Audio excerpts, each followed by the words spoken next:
Savez-vous réellement en quoi consiste la réforme des pensions? Commençons par le commencement. L'accord de gouvernement prévoit le relèvement de l'âge légal de la pension à 66 ans en 2025 et à 67 en 2030. Pourquoi cette réforme?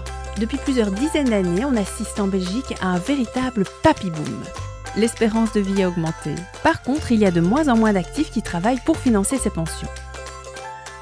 Actuellement, seulement 10% des Belges travaillent jusqu'à 65 ans. À terme, tout le monde devra travailler un peu plus longtemps. Tout le monde va devoir travailler jusqu'à 67 ans? Non, il y aura de nombreuses exceptions. Pour commencer, les personnes qui ont 51 ans ou plus ne devront pas travailler jusqu'à 67 ans, puisqu'elles prendront leur retraite avant l'application de la réforme en 2030. Ensuite, la durée d'une carrière complète est toujours de 45 ans. Le gouvernement ne l'a pas modifiée. Par exemple, Stéphanie a 34 ans, elle est secrétaire, elle a commencé à travailler à 20 ans. Elle pourra donc prendre sa pension à 65 ans. Il sera toujours possible de prendre une pension anticipée après 42 ans de carrière si vous avez minimum 63 ans, et même plutôt en cas de longue carrière. Des exceptions sont prévues pour les personnes qui exercent un métier pénible. Elles pourront partir plus tôt à la retraite. Un comité national des pensions est chargé de définir la liste des critères de pénibilité. Les travailleurs qui le souhaitent peuvent racheter leurs années d'études. C'est la bonification pour diplôme. Cela leur permet d'augmenter le montant de leur pension.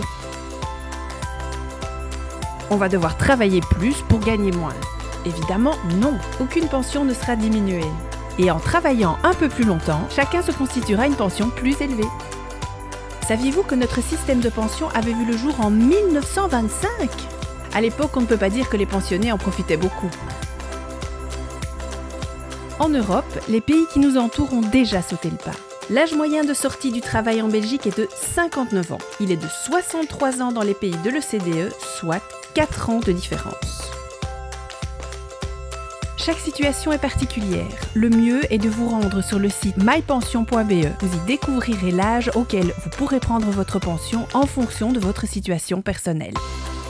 Vous pouvez également suivre l'actualité du ministre des Pensions, Daniel Bacquelaine, via son site et les réseaux sociaux ou assister à une de ses conférences.